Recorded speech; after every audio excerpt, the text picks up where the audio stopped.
Hola a todos, me llamo Jorge Villanueva y hoy os voy a enseñar cómo hacer una prueba de secado. Os voy a enseñar lo que he ido haciendo y luego poco a poco os iré explicando el proceso.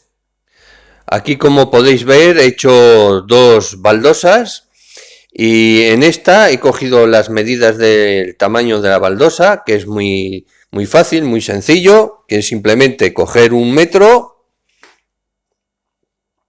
y medir. Tiene 21 centímetros.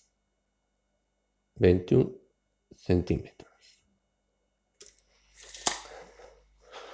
Como habéis visto, he cogido las medidas y también aquí he hecho una línea con una regla y he hecho dos marcas y he medido y tiene 17 centímetros.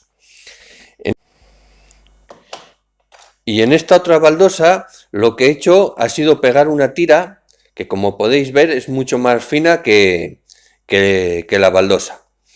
Ahora os voy a ir explicando poco a poco para qué hemos ido haciendo estas cosas en las baldosas.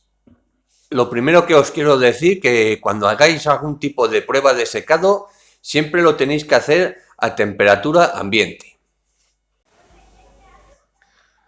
Bueno, aquí tenéis la primera prueba que estoy haciendo de secado y como habéis visto he cogido las medidas, que de aquí a aquí tiene 21 centímetros, de aquí a aquí 21 centímetros y como veis es una baldosa cuadrada y también he hecho una línea con dos marquitas y he marcado 17 centímetros.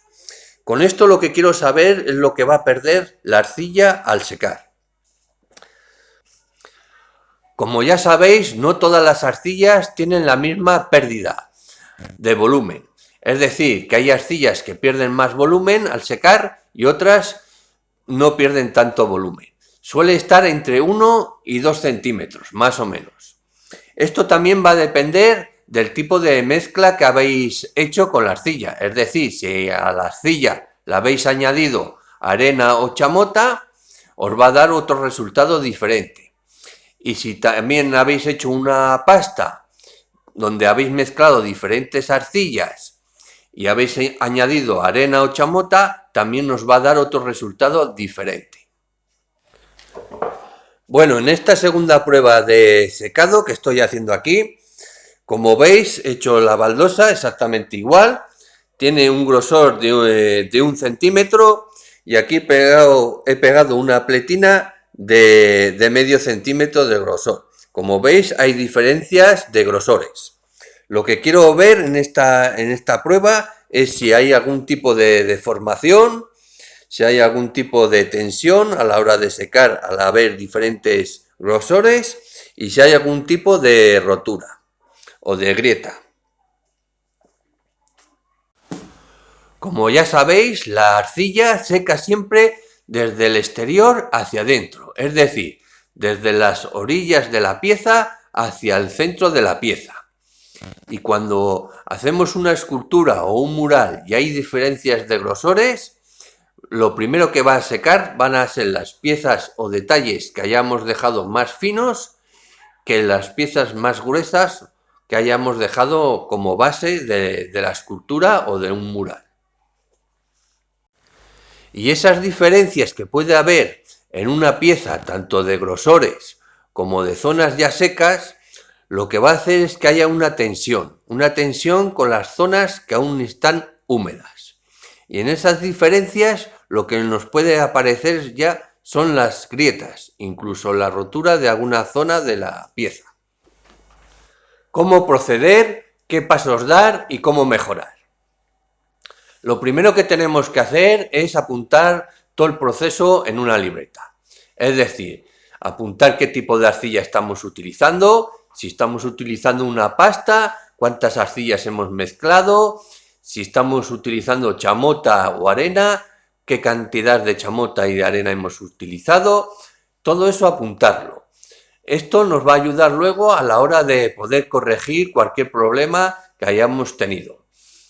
El primer paso que tenemos que hacer es amasar muy bien nuestra arcilla, nuestra pasta. Crear una pella lo más homogénea posible. Es decir, que no haya trozos ni más secos ni más duros, con trozos más blandos, es decir, hacer una pasta totalmente homogénea. Si nos quedaría irregular, esto nos va a dar problemas tanto en la producción de piezas como en el secado. El mezclar nuestra arcilla o bien con una chamota o con una arena, eso nos va a facilitar también el secado, incluso nos va a dar un secado un poquito más rápido. La cantidad idónea sería un 70% de material plástico, es decir, de arcilla, y un 30% de material no plástico, es decir, de una chamota o arena. El siguiente paso que tenemos que hacer es llevar y colocar nuestras piezas a secar en un lugar donde estén a temperatura ambiente, donde tengan un secado progresivo, natural y sobre todo que sea un secado homogéneo, que seque toda la pieza por igual. Ahora os voy a dar un pequeño consejo o truco. Cuando llevamos las piezas a secar, se nos pueden agrietar por dos razones. La primera, porque el secado ha sido muy rápido, violento y brusco. Y la segunda, porque la pieza que hemos llevado a secar tiene muchas dificultades, es decir, que tiene muchas diferencias de grosores, muchos detalles y se nos puede agrietar, como hemos hablado en el vídeo. El truco sería hacer que esas piezas se sequen a un poquito más lentas. ¿Cómo lo hacemos? O bien tapando esas zonas más débiles. Yo os aconsejaría tapar la pieza entera con una bolsa o un plástico y dejar un poquito más la pieza tapada para que vaya secando de una forma más lenta y más progresiva. Secado final y al horno. Todas las piezas que tengamos que meter al horno tienen que estar bien secas. Si tienen algo de humedad o no están bien secas, se nos van a agrietar, incluso van a estallar en el horno. Que una pieza se nos estalle en el horno puede ser por dos causas.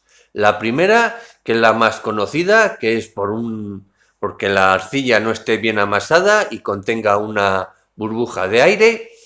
Y la otra, porque no estén las piezas bien secas y tengan algo de humedad. Eso va a hacer que al intentar salir esa humedad estalle la pieza de cerámica, la pieza de arcilla. ¿Cómo lo podemos evitar?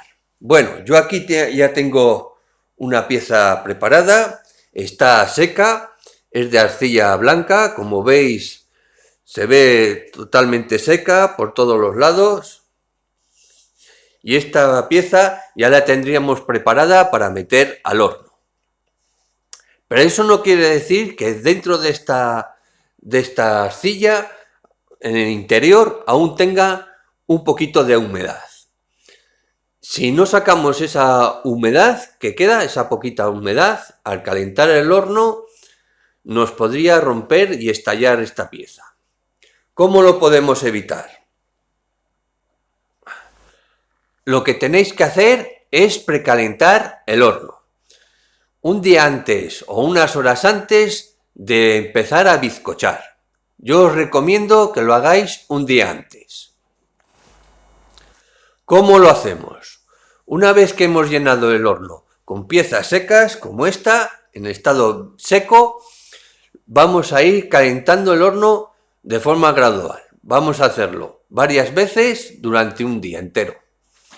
Vamos a calentar el horno, lo vamos a parar, vamos a dejar que repose, volveremos a calentar y volveremos a parar y dejaremos que repose. Esta operación la haremos unas cuantas veces hasta que las piezas de dentro del horno empiecen a coger temperatura. Una vez que cogen temperatura, irán perdiendo poco a poco todo ese exceso de humedad que puedan tener. Una vez que hemos hecho esta operación, al día siguiente es cuando podemos empezar a bizcochar. Es decir, cuando vamos a poner el horno en marcha y empezar a bizcochar las piezas. De esta manera vamos a evitar que por el tener un poquito de humedad las piezas se nos puedan estallar en el horno. Y antes de acabar este vídeo os voy a hacer un pequeño resumen de cómo lo hacen en las grandes fábricas o grandes talleres donde pueden tener un secadero y poder secar las piezas en él. Tienen primero una zona de producción, que es donde producen el material, una zona de presecado y luego el secadero. No meten las piezas directamente de producción al secadero, sino pasan primero por un presecado. Ese presecado se hace a temperatura ambiente. Ahí va a estar durante un día o varias horas o el tiempo que sea. Y luego de ahí van a pasar a lo que es el secadero. Al principio del secadero va a haber una temperatura muy parecida a lo que hay en el ambiente del taller o de la fábrica. Según van pasando las horas y los días y va avanzando ese material hacia el final del secadero, va a ir aumentando de manera progresiva la temperatura. Una vez que salen del secadero, las piezas salen totalmente secas. Incluso si las vamos a coger, están calientes. Y del secadero pasan directamente a lo que es el horno. Como muchos de nosotros no tenemos un taller pequeño y no tenemos esas opciones de tener un secadero de forma automática y demás. Por lo tanto, lo tendremos que hacer de forma manual y de forma artesanal. Poco más o menos como os he ido explicando en el vídeo. Espero que os haya gustado, que os haya parecido interesante. Si tenéis alguna duda, dejadlo en comentarios y nos vemos pronto en el próximo vídeo. ¡Chao!